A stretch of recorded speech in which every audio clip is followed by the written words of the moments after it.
Hola, ¿cómo están? La siguiente presentación la realiza su profesor Juan Urbina Rivera y corresponde a los nervios dispuestos en la región cervical.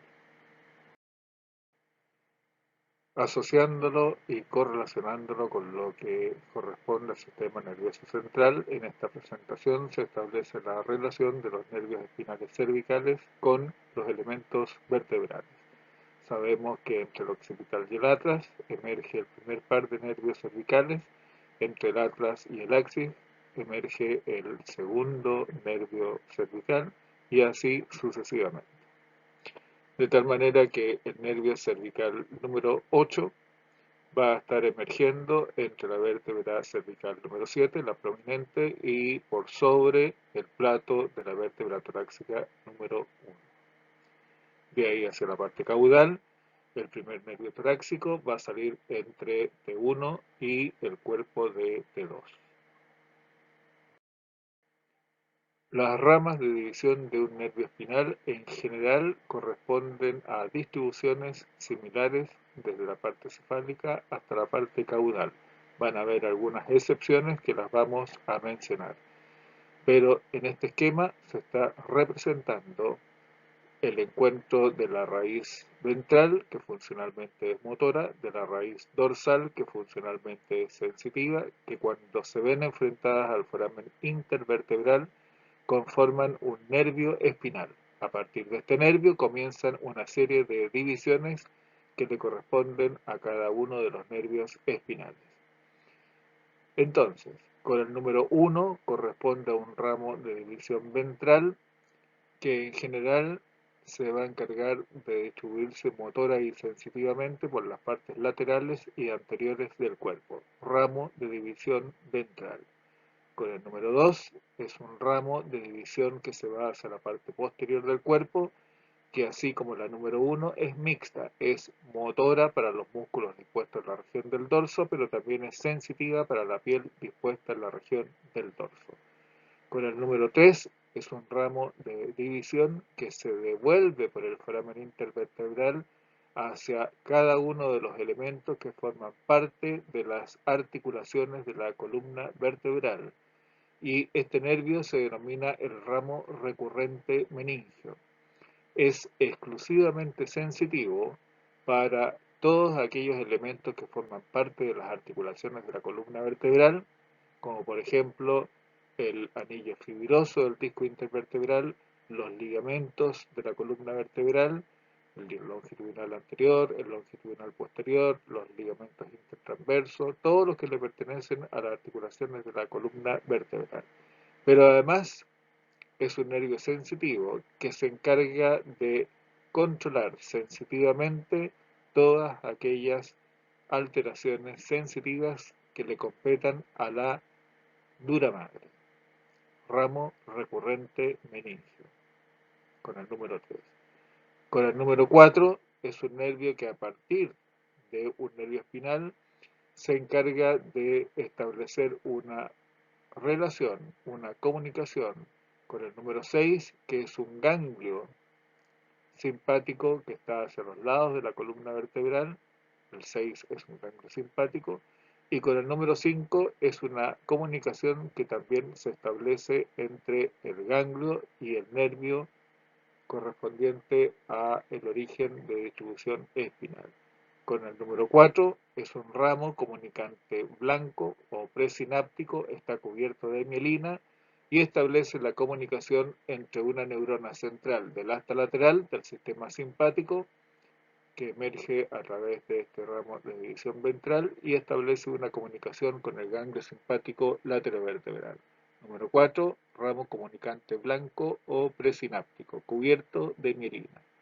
El 6, ya lo dijimos, es un ganglio simpático laterovertebral y el 5 es una fibra que comunica el ganglio simpático nuevamente con el nervio espinal. Y este número 5 se denomina el ramo comunicante gris o postsináptico. Una vez que se hace sinapsis entre la neurona del asta anterior y la neurona simpática, Este ramo de comunicación, que se denomina gris o postsináptico, está desprovista de mielina y vuelve con información de tipo simpática al nervio espinal.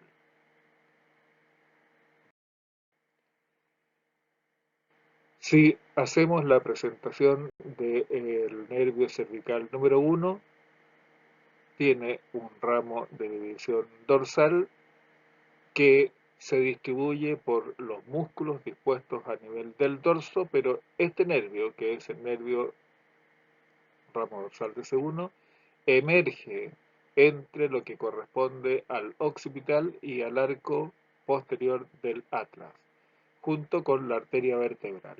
Este ramo dorsal de C1 es exclusivamente motor para cada uno de los músculos del trígono suboccipital. ¿Quiénes son los músculos del trígono suboccipital?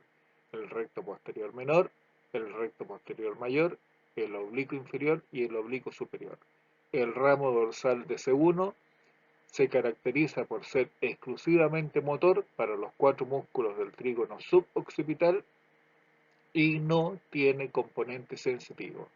Este es un nervio que tiene una consideración especial, no tiene raíz dorsal, por lo tanto solamente motor, y su ramo dorsal es exclusivo para los músculos suboccipitales. Recto posterior menor, recto posterior mayor, oblicuo inferior y oblicuo superior.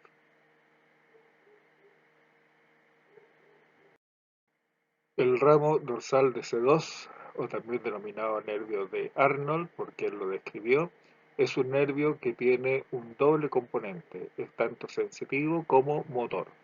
La parte motora se encarga de cubrir a cada uno de los músculos que son superficiales, a los músculos suboccipitales. ¿Quiénes son los músculos que cubren a estos 4 pequeños músculos suboccipitales?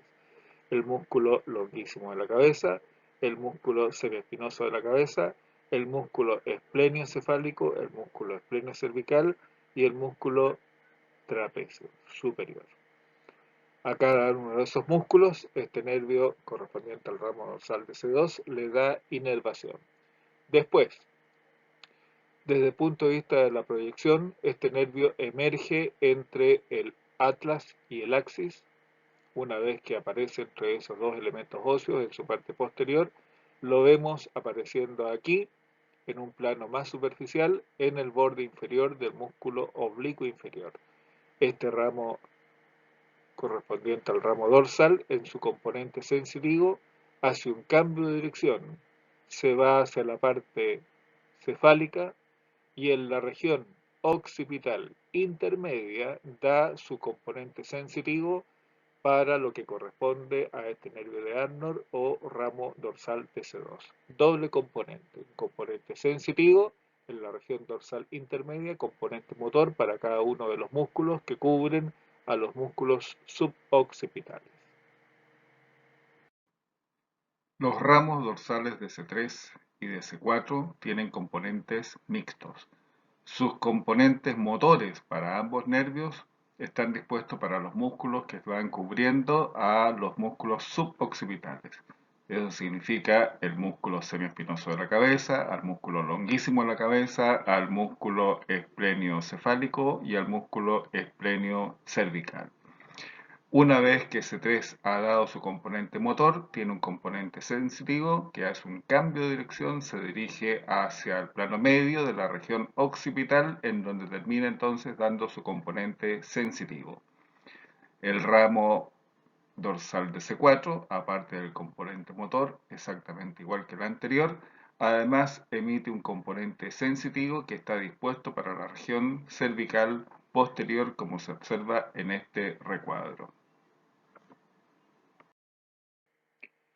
Existe a veces por malas posturas de estar en una posición en hiperextensión de cabeza y cuello, que la región occipital comprime el arco posterior del atlas, el arco posterior del atlas comprime lo que corresponde a la parte posterior del axis. Y en esta posición se produce mayoritariamente una lesión por compresión del ramo dorsal de C1, de C2 y de C3. Si fuera un caso específico, C1 solamente afecta el componente motor, que lesionaría lo que corresponde a la función de los músculos suboccipitales, estabilización de la cabeza en relación al atlas y en relación al axis. Si fuera una neuralgia de Arnold, comprometería el componente motor de los músculos que cubren al músculo suboccipital, pero además traería un componente sensitivo de dolor dispuesto en la región occipital intermedia. Y si afecta al ramo dorsal de C3, los mismos músculos que cubren a los músculos suboccipitales, pero además el componente sensitivo que va a dar un dolor dispuesto en la región occipital dispuesta en el sector de plano medio.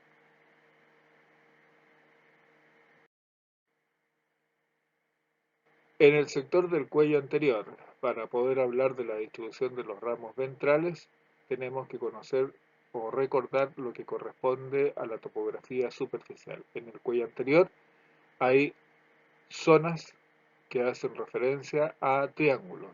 Existe un triángulo anterior, que es el que está señalando el láser, que está delimitado por los bordes mediales de los dos esternocleidomastoideos, la incisura external y el reborde mandibular. Este es el triángulo anterior del cuello. Y en esta misma región, por la vista anterior, hay un triángulo, tanto hacia el lado izquierdo como hacia el lado derecho, que se denomina triángulo posterior. Está en el cuello anterior, pero se denomina triángulo posterior en relación a este, que es el triángulo anterior. El triángulo posterior del cuello, tanto el derecho como el izquierdo, están delimitados en su sector caudal por la cara superior de la clavícula, en su parte lateral por lo que corresponde al borde anterior del músculo trapecio y en su parte medial lo que le corresponde al borde lateral del músculo esternocleidomastoideo. Clavícula, trapecio, esternocleidomastoideo. Tanto hacia la izquierda como hacia la derecha existen entonces los triángulos posteriores del cuello. Y en esta relación de los triángulos anteriores y posteriores del cuello, nosotros nos vamos a encontrar con las ramas ventrales de los nervios cervicales C1, C2, C3 y C4. Estos ramos ventrales de C1, C2, C3 y C4 se juntan, forman mallas de tejido nervioso con una forma característica. Aquí están distribuidos didácticamente con un color verde el componente motor del plexo cervical y de un color amarillo lo que corresponde al componente sensitivo del plexo cervical. De esta malla de tejido nervioso, que es el plexo cervical, salen nervios de distribución motora y salen nervios de distribución sensitiva.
En esta vista por la parte lateral, el componente sensitivo del plexo cervical aparece en el punto medio del borde posterior del esternocleidomastoideo. Este es el punto nervioso sensitivo del plexo cervical, y a partir de esta emergencia en este borde posterior del punto medio del esternocleidomastoideo, los nervios siguen un recorrido especial, y a través de ello y de sus territorios de distribución ustedes van a poder determinar cuál es el componente sensitivo y a qué nervio le corresponde la lesión.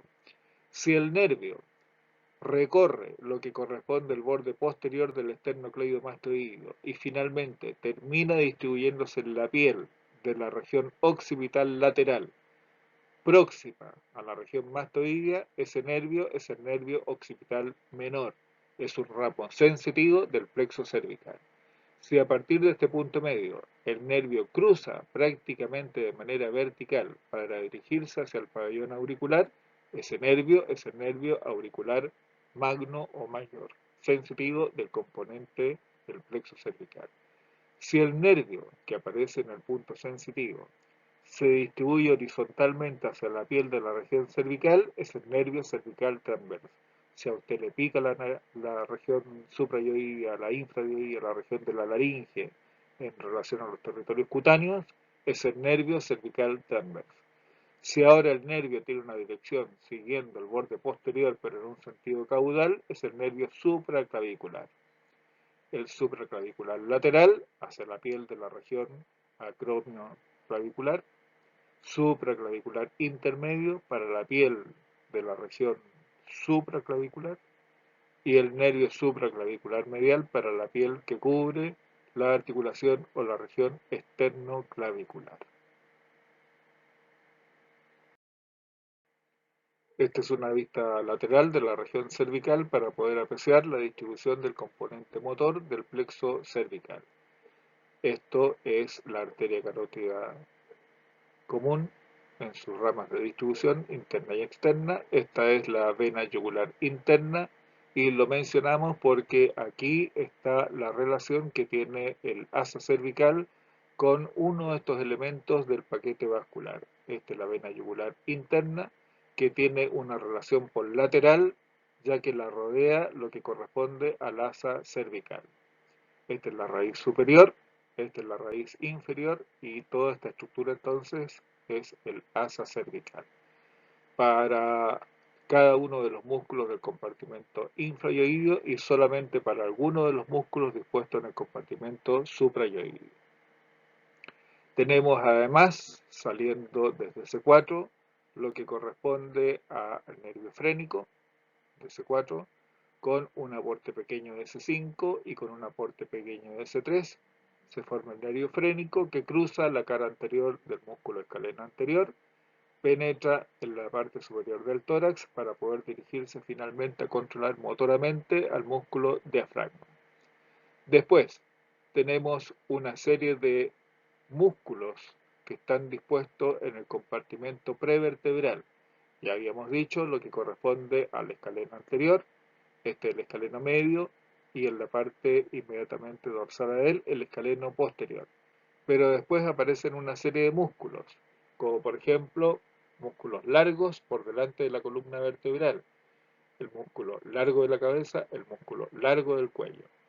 Y aparecen dos pequeños músculos dispuestos entre atlas y occipital, el recto anterior menor de la cabeza y el recto lateral de la cabeza. Estos cuatro músculos prevertebrales, largo de la cabeza, largo del cuello, el recto anterior menor y el recto lateral de la cabeza, son inervados por pequeños nervios colaterales del plexo cervical. De la misma manera como el escaleno anterior, el escaleno medio y el escaleno posterior son controlados por ramos colaterales que salen de manera directa de este plexo cervical en su componente motor.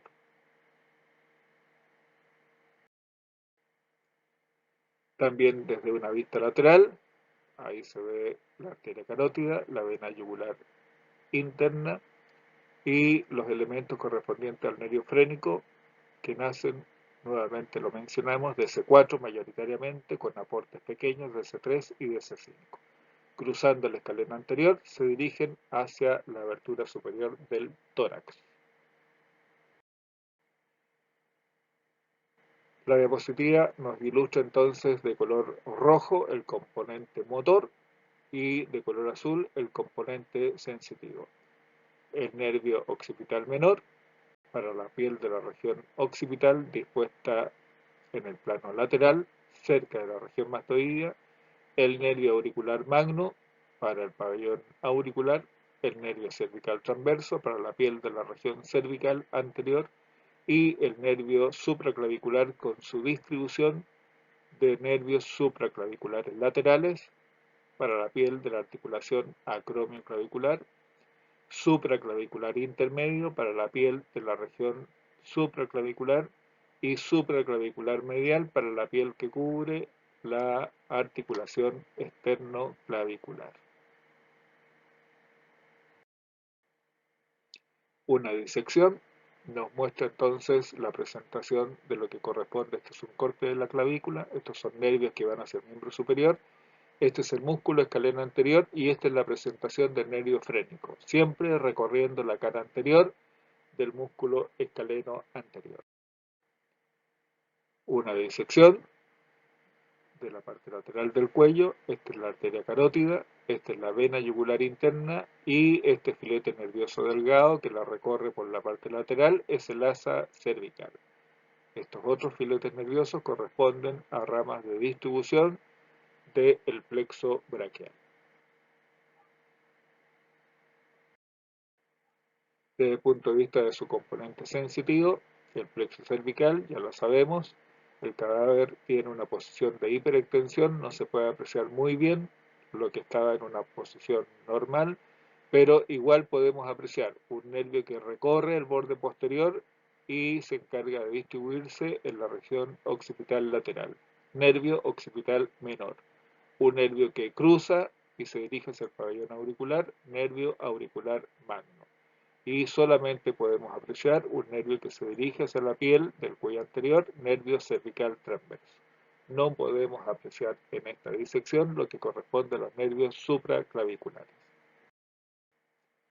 Si usted quiere enfrentarse a un paciente que presenta dolor, que se toca con su mano el sector del dolor y usted quiere determinar en una primera instancia dónde puede estar la disfunción, ya lo sabemos por el estudio de los pares craneales, que si es el tercio superior de la cara, incluyendo la región occipital y frontal, le corresponde al nervio oftálmico, que si corresponde al tercio medio, desde el borde inferior de lo que corresponde al párpado inferior hasta la parte correspondiente al labio superior, es el nervio maxilar. Y si es el tercio inferior, incluyendo parte de la región temporal, es el ramo mandibular del quinto par craneal.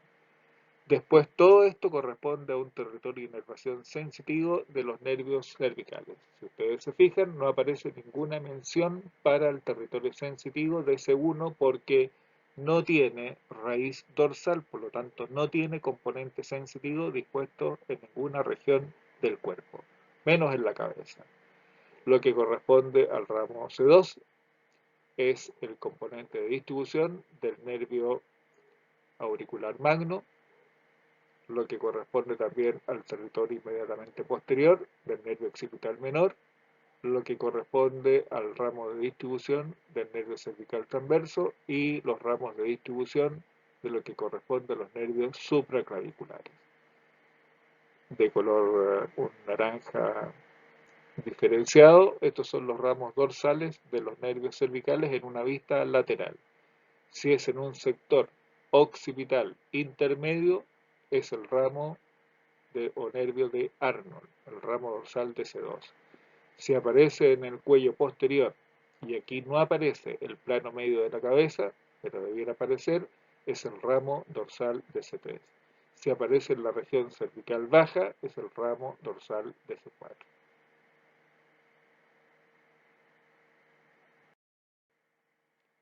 Y una actividad que ustedes tienen que realizar es practicar, ejercitar desde el punto de vista anatómico y funcional qué nervios son controlados a nivel del cuello, partiendo desde la piel de la región anterior hasta llegar a la piel de la región posterior. Tenemos esta imagen que está dispuesta en el plano lateral, en la cual se encuentran cada uno de los músculos, excepto un músculo que está pegado a la piel, que es el platisma. Pero ya lo sabemos, el platisma está controlado por una rama cervical del séptimo par craneal, que es un músculo de la expresión. Pero está el resto de los músculos dispuestos en la región cervical. Entonces, la pregunta es, ¿qué nervios controlan a cada uno de estos músculos partiendo desde la posición anterior, descontando el platisma, para poder llegar finalmente hasta la región posterior, incluyendo el trapecio superior?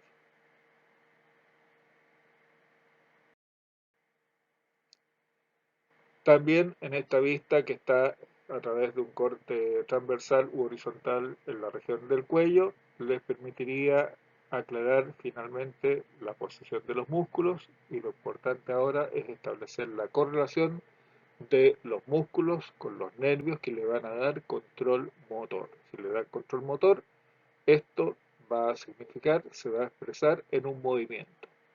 Esa es la importancia desde el punto de vista clínico, que usted tiene que darle una importancia funcional a lo que el paciente le va a contar para poder mejorar su condición.